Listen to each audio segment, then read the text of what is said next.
ಹುಣಸೂರು ತಾಲೂಕನ್ನು ಪ್ರತ್ಯೇಕ ಜಿಲ್ಲೆ ಮಾಡಬೇಕು ಅಂತೇಳಿ ಈಗಾಗಲೇ ಈ ಹಿಂದೆನೂ ಕೂಡ ಎಚ್ ವಿಶ್ವನಾಥ್ ಅವರು ಸಾಕಷ್ಟು ಹೋರಾಟವನ್ನು ನಡೆಸಿದರು. ಈಗ ಮತ್ತೆ ಆ ವಿಚಾರ ಮುನ್ನೆಲೆಗೆ ಬರ್ತಾ ಇದೆ. ನಮ್ಮ ಜೊತೆಗೆ ಮಾತಾಡೋದಕ್ಕೆ ಈಗ ವಿಧಾನ ಪರಿಷತ್ ಸದಸ್ಯ ಹಾಗೂ ಮಾಜಿ ಸಚಿವ ಎಚ್ ವಿಶ್ವನಾಥ್ ಅವರಿದ್ದಾರೆ. ಸರ್, ಈಗ ಮತ್ತೆ ಈ ವಿಚಾರ ಮುನ್ನೆಲೆಗೆ ಬರ್ತಾ ಇದೆ.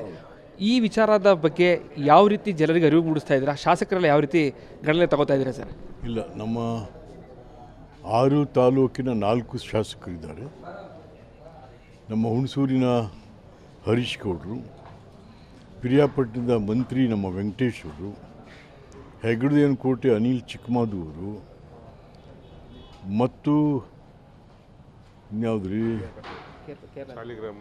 ಸಾಲಿಗ್ರಾಮಕ್ಕೆ ನಮ್ಮ ಇವರು ರವಿಶಂಕರ್ KR ನಗರ. ಹಾಗಾಗಿ ಇವರೆಲ್ಲರನ್ನೂ ಕೂಡ ನಾವು ವಿಶ್ವಾಸಕ್ಕೆ ತಗೊಂಡು ಮೊದಲು ನಾವೆಲ್ಲರೂ ಮನೆಗೂ ಎಲ್ಲರೂ ಹೋಗ್ತಾ ಇದ್ದೀವಿ.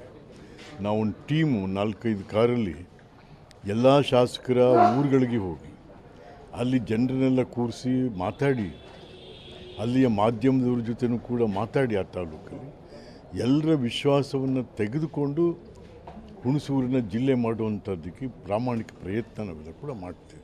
ಅಂದರೆ ಸರ್, ಈಗ ಈ ವಿಚಾರ CM ಜೊತೆ ಮಾತಾಡಿದರೆ ಹೇಗೆ? CM ಯಾವ ರೀತಿ ಮಾತಾಡಿಲ್ಲ. ಸ್ವಲ್ಪ ಅವ್ರ ಗಮನಕ್ಕೆ ತಂದು ಆಮೇಲೆ ಹೋಗ್ತೀವಿ. ಇದೆಲ್ಲ ಆದಮೇಲೆ ನಾವು ಮುಖ್ಯಮಂತ್ರಿಗಳನ್ನ ಕಾಣ್ತೀವಿ, ಒಂದು ಮೆಮೊರೆಂಡಮ್ ಕೊಟ್ಟು.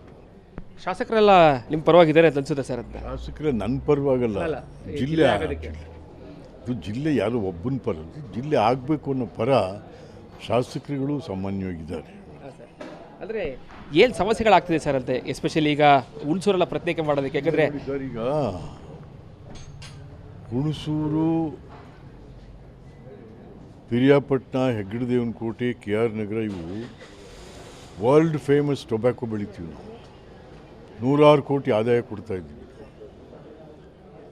ಹೊಗೆಸೊಪ್ಪು, ಹತ್ತಿ, ಕಬ್ಬು, ಆಮೇಲಿಂದ ಇದು ಎಲ್ಲ ಬೆಳೀತಾ ಇದ್ದೀವಿ. ಇಲ್ಲಿ ಏನಾಗಿದೆ ಅಂತ ಅಂದರೆ ಟ್ರೈಬಲ್ ಏರಿಯಾ ಇದು. ಹೆಗ್ಗಡದೇವನಕೋಟೆ, ಹುಣಸೂರು ಮತ್ತು ಪಿರಿಯಾಪಟ್ಟಣ ಟ್ರೈಬಲ್ ಏರಿಯಾ. ಟ್ರೈಬಲ್ಸ್ನ ಅವ್ರು ಹೋಗಿ ಅವ್ರ ಜೊತೆ ಮಾತಾಡಿ ಕೋಟ್ಯಾಂತರ ರೂಪಾಯಿ ದುಡ್ಡು ಬರುತ್ತೆ. DC ಗಳಿಗೆ ಸಮಯ ಇಲ್ಲ. ಸಮಯ ಅಂದರೆ ಕೆಲಸದ ಒತ್ತಡ. ಈಗ ಮೈಸೂರಿಗೆ VVIPs ಭಾಳ ಜನ ಬರ್ತಾರೆ, ಅವ್ರನ್ನ ಅಟೆಂಡ್ ಮಾಡೋದೇ ಆಗುತ್ತೆ.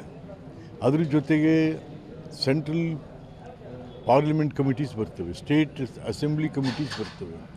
ಸೊ ಹಾಗಾಗಿ ಅಲ್ಲಿ ಒತ್ತಡದಿಂದ ಅಭಿವೃದ್ಧಿ ಕಾರ್ಯಗಳು ಕುಂಠಿತ ಆಗ್ತವೆ. ಒಂದೊಂದು ತಾಲೂಕಿಗೆ 6 ತಿಂಗಳಾದ್ರೂ ಕೂಡ DC ಭೇಟಿ ಮಾಡಲಿಕ್ಕಾಗಲ್ಲ ಬಂದು.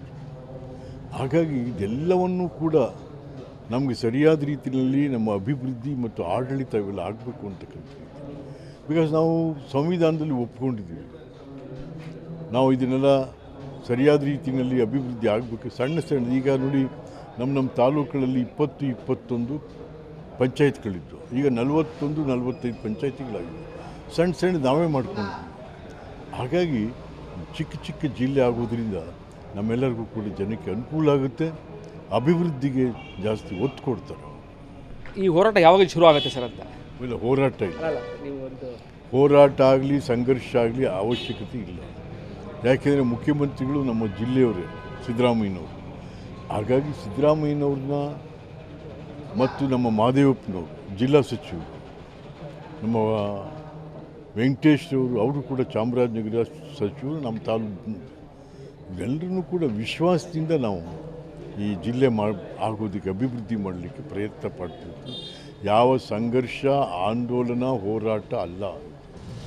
ಅಂದರೆ ಈ ಯಶಸ್ಸು ಕಾಣ್ತೀರಾ ಅಂತ ಸರ್ ಹುಣಸೂರ ಸಪ್ರೇಟ್ ಜಿಲ್ಲೆ ಮಾಡೋ ವಿಚಾರದಲ್ಲಿ? ನಿಜವಾಗಿ ಯಶಸ್ಸು ಕಾಣ್ತೀವಿ. ಏಕೆ ಅಂತಂದರೆ ದೇವರಾಜರ ಹೆಸರನ್ನ ಇಡೋದಕ್ಕೆ ಯಾರೂ ಬೇಡ ಅನ್ನಲ್ಲ.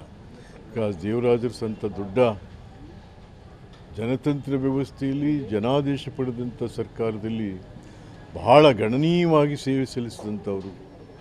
ಮೈಸೂರು ಮಹಾಸಂಸ್ಥಾನ ಇದ್ದುದನ್ನು ಕರ್ನಾಟಕ ಎಂದು ನಾಮಕರಣ ಮಾಡಿ ಧೀಮಂತ ಪುರುಷ.